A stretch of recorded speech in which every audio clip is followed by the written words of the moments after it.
అయిపోయిందా లేదా? కృష్ణావతారం అయిపోయిందా లేదా? వెంకటేశ్వర స్వామి అవతారం జరుగుతుందా లేదా? అవతారాలు మారాయా లేదా? యుగాలు మారాయా లేదా? యుగాలు మారేది కాలాంతర పర్యంతము ఒకే ధర్మము, ఒకే సాంప్రదాయము, ఒకే ఆచారము, ఒకే సంస్కృతి, ఒకే జీవన విధానము కలిగి యుగాల పర్యంతము భూమి మీద ఎవరు జీవిస్తున్నారో వాళ్ళనే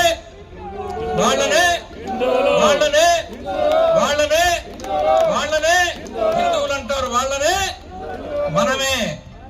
అవునా? కృతయుగంలో ఇలాగే ఉన్నాం, త్రేతాయుగంలో ఇలాగే ఉన్నాం, ద్వాపర యుగంలో ఇలాగే ఉన్నాం, కలియుగంలో అవునా?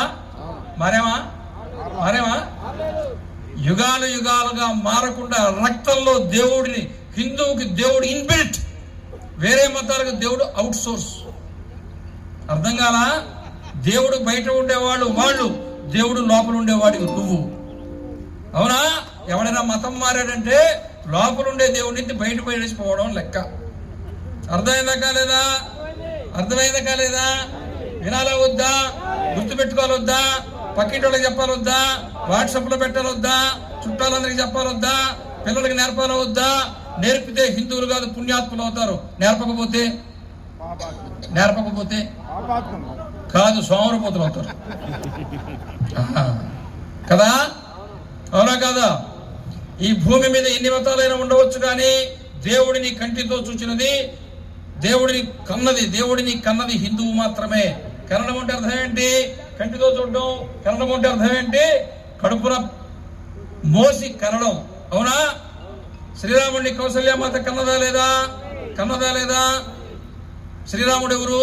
మహావిష్ణువు ఎవరు? 14 లోకాలు తన గర్భములో కలిగి ఉన్నవాడు. అవునా కాదా? 14 లోకాలను తన గర్భములో కలిగి ఉండే మహావిష్ణువు గొప్పవాడా? ఆ 14 లోకాలతో కలుపుకుని మహావిష్ణువుని తన గర్భములో 10 మాసాలు ఉంచుకుని మోసిన కౌసల్యమాత గొప్పదా?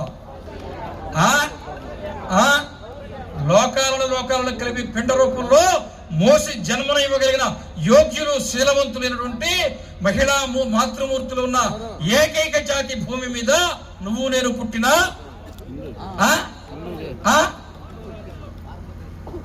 అర్థమైందా కాలేదా? వినాలా వద్దా? తెలుసుకోవాలా వద్దా? చెప్పాలా వద్దా? ఇది చెప్తే ఉన్న ఆదివారం అటు పోతాడా? తిరిగి పోయిందే. అన్ని దేవుళ్ళు ఒకటేనని చెప్తుంది, మనమే చెప్తేవి. అన్ని దేవుళ్ళు ఒకటి, ఆదివారం దేవుడు మన దేవుడే అనుకుంటుంది.